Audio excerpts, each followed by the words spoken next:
So website guda uku wanda za su baka dama kai monetizing na social media account ɗinka, either Facebook ne ko WhatsApp ko Instagram ko TikTok ko ma wani kalan handle kake da shi a social media, za ka iya monetize ɗinsa ta hanyar amfani da wayannan website ɗin. Za su baka dama kai monetizing kana samun kuɗi akan wannan account ɗinka, ko Facebook ne ko WhatsApp ne ko Instagram ko Twitter ko ma wani kalan account kake da shi, za ka iya monetize ɗinsa da wayannan website ɗin da zan jero muku.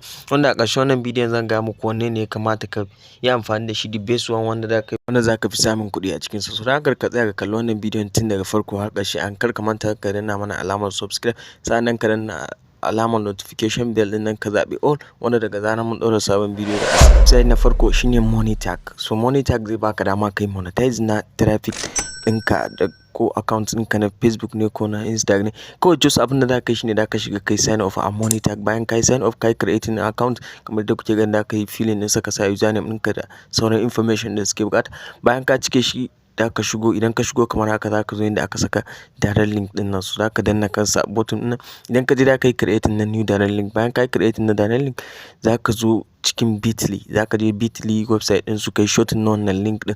Bayan ka yi shorten ɗinsa za ka zo ka yi promoting ɗin wannan link ɗin a cikin website, a cikin account ɗinka ko na Facebook ne ko na wanda za ka iya saka link ɗin a profile ɗinka ma wajen ad website. Bayan ka yi saka, duk wanda ya shigo wannan ɗinka zai ga wannan link ɗin, idan ya taɓa kai kuma a can za ka samu kuɗi. So sai na biyu kuma shine HILLTOPADS. HILLTOPADS shi ma dai kusan kamar wannan yake. So za ka je cikin website ɗin su ka yi creating na account, ka cike ka sa username, password da dai sauransu. Bayan ka gama cikewa shi ma sai za ka je wajen add direct link ne, za ka yi creating na direct link. Bayan ka yi creating na direct link smartly, za ka zo ka shi ma ka yi wannan ɗinsa, ka yi customize ɗin wannan link ɗin, ka yi shorten ɗinsa a shorter.com ko Bitly ko kuma any shorter. Wannan za ka yi shorten wannan link ɗin ya dawo gajere. Bayan ka yi shorten ɗinsa za ka zo shi ma ka yi promoting ɗinsa a account ɗinka ko na Facebook ne ko na TikTok ne. So in na TikTok ne za ka iya zuwa ka saka a wajen bio ɗinka ka saka. So haka za ka iya saka wayannan link ɗin duka a wajen bio ɗinka. So sai na gaba wanda na ce muku zan faɗa muku dama wanne ne the best one wanda ya kamata ka yi amfani da shi, shine Adsterra. Saboda Adsterra yana da higher CPM, wanda idan ka yi promoting ɗin link ɗinka, CPM ya fi wayannan sauran biyun CPM ɗinsa. CPM ɗinsa yana rating sosai gaskiya. So na baka shawari kai amfani da Adsterra. Shi ma still za ka je kai creating account a Adsterra. Bayan ka gama cike information da suke bukata, ka sa login da sauransu dai. So za ka bayan ka shiga cikin Adsterra za ka je wajen da aka saka direct link, shi ma za ka yi creating na direct link. Bayan ka yi creating na direct link za ka iya zuwa ka yi customize na wannan link ɗin, za ka iya promoting ɗinsa a hakan ma. So shi ma dai still za ka je account ɗinka ne, bio na account ɗin ka yi paste na wannan link ɗin.